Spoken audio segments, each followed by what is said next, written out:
Right, time for Paper Talk. Over the next few minutes, we're going to have a close look over the headlines on the back pages today, and we will do so in the company of The Guardian's Manchester football correspondent, Jamie Jackson, and broadcaster Kwaku Afari. Good morning to both of you. We will start then with that game at the Emirates last night. 3-1 it finished to Manchester City. That's why they're the champions, says The Times, with Martin Samuel focusing on one Manchester City player. Who is that man, Jamie? Well, he mentions Jack Grealish, Bernardo Silva, but he actually focuses on Pep Guardiola as being the difference, sort of saying, you know, you can spend all the money you like, and obviously it helps. Jack Grealish is a £100 million player, for example, and he scored the second goal. But Pep Guardiola is the difference, is the edge. And I don't think many people would argue with that because, you know, look at what he's done since he's arrived there. And I'll just give you a sort of an example. If you look at Graham Potter at Chelsea, I'm not saying he won't one day be in Pep Guardiola's class, who knows, but you can see the difference. A manager who knows what he's doing, has a plan and can implement it, can make, whereas Graham Potter seems to be sort of almost playing catch up at Chelsea. That might not be his fault. But yeah, last night, Guardiola has Bernardo Silva as a left back who, you know, was also playing sort of central midfield in the first half. And he then had the guts to actually say afterwards that he had, quote, horrible tactics with that choice, and changes it. And obviously in the second half, you know, City pulled ahead. And what I love about Guardiola is obviously I sort of cover Manchester City, is he just wants to win. He's 7 seasons into this tenure at Manchester City, and he still wants it as much. And that's basically what Sir Alex Ferguson was like. And I can't give him a bigger compliment, really, Pep Guardiola.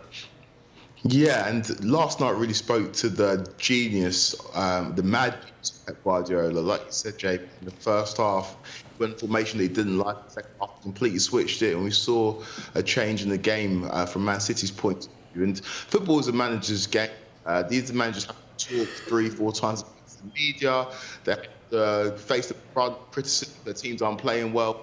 And Pep Guardiola has been in charge of Man City for 7 years, and he's just constantly impressive fans. The way he changes teams, alters the style of football. Ultimately, it's changed the landscape for the better. So last night was an example why Pep Guardiola is the best manager in the world. Let's go into the Mail. Let's stick with that game at the Emirates. But crackerjack, say the Mail, as Jack Grealish scores in that victory for City. But let's touch on Arsenal as well, Kwaku. Ian Ladyman in the Mail saying this felt like the night a new and modern Premier League rivalry took another big step forward. We know that Manchester City are going to be at the top end of the table probably for years to come. But could Arsenal be their biggest legitimate threat for a while? Ian Ladyman in the Mail just writing about the atmosphere in the game and the birth of a new rivalry between these two sides. I think we saw the infancy of it last season where Man City managed to get a 2-1 win at the Emirates against Arsenal at last-minute Rodri goal, where you saw the celebrations from Man City players and how much that meant. But I think Arsenal took a lot from that fixture last season. They've taken it forward to this year where they've led the Premier League for the majority of the season. And despite the fact that they lost last night, they can take a lot of heart from the fact that they went toe-to-toe with the best team in the country and enforced their style of football as well.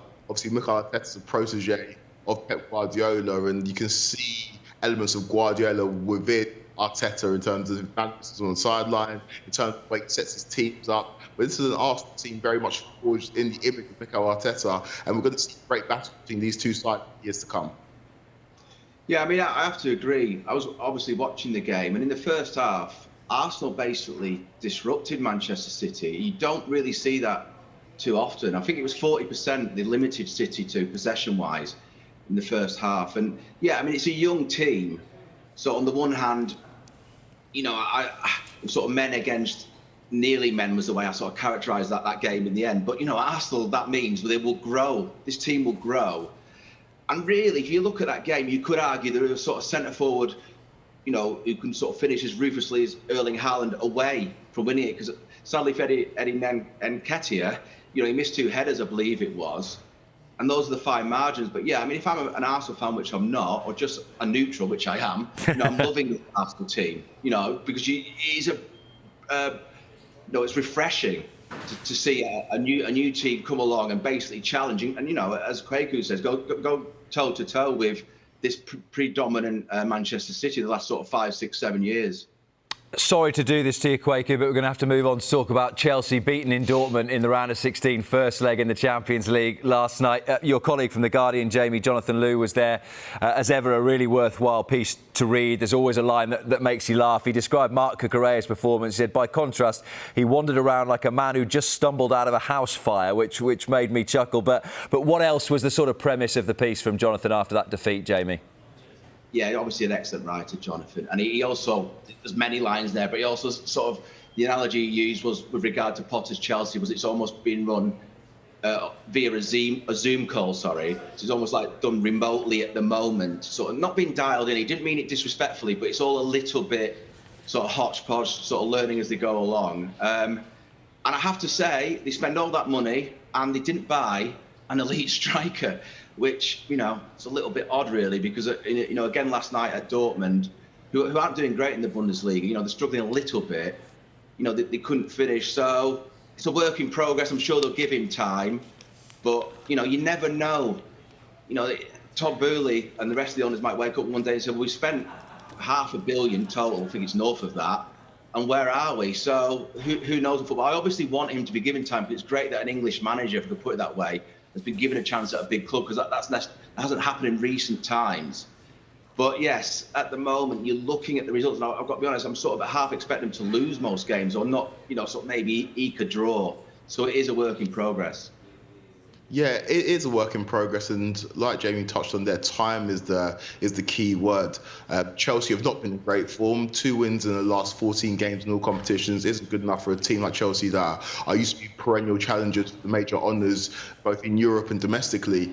But Graham Potter is a manager new to this level. He's dealing with a new squad. A lot of the players that were signed in the summer weren't his players, and obviously he's dealing with a lot of new players brought in January. So it's going to take time. I think the issue is, for Graham Potter, that some Chelsea fans are latching onto the unrealistic dream of possibly going on a run in the Champions League and win that competition. So suffering a loss of Dortmund kind of dents those hopes, as Chelsea's top 4 hopes are completely dashed because they're so far off it in the Premier League. So it's a shame that Chelsea lost last night, obviously for me as a Chelsea fan, but the second leg's to come to see Chelsea do amazing things in Europe before. Jamie, I just wanted to sort of make a comparison between Chelsea and Manchester City. Obviously, Chelsea have invested hugely, but City did the same, but they also had the structure in and around Pep Guardiola, particularly above him, before Guardiola arrived. Do you think that's significant, that Guardiola, even though they invested, was working with players he wanted there, whereas you get the sense that some of those signings aren't necessarily all Graham Potter's? Yeah, 100%. And as a reminder, Pep Guardiola won nothing in his first season at Manchester City. With that structure you mentioned, coming into a team that I think have been champions twice, since Mancini being the first title-winning manager there. So it will take time. And yeah, it's new owners. The structure isn't there. I mean, Manchester City was basically built for Guardiola to go in there. You had Txiki Begiristain, Ferran Soriano already there, you know, in anticipation of signing Pep Guardiola, which then happened. So it was kind of built for him. I'm not sure, obviously, with Potter being already there, you know, it's been done that way. So it will take time. And it just goes to show how important, you know, the director of football is, the structure, the ownership. Hopefully it'll be given time. Yeah, let's just end with a story that's making a few headlines, particularly in Brazil, where the Brazilian FA says it'll punish instances of racism with a points deduction for its clubs. Quakey, we've often asked the question, what is the best solution in terms of punishing racism, acts of racism? What will deter clubs and supporters and also countries as well from racist abuse, particularly of players? Is this the answer? This is the answer, and we're lauding it, and it's being viewed as a big step by the Brazilian Federation, but this is 20 years too late, in my opinion. You need to hit fans where it hurts, and fans go to games to watch their teams win, and it's very, very much results dependent. So points deductions is definitely a way of stemming this systemic problem within football. We saw Ivan Toney a few days ago face racist abuse from Arsenal fans or from Brentford fans. We saw Troy Deeney face racist abuse a couple of days ago from Cardiff fans. It's just unacceptable, and these people need to feel protected when they go to stadiums. This is their place of work, and so implementing points deductions is a first step to kind of quelling this problem, because if you don't hit fans where it hurts, I don't see it continuing to happen.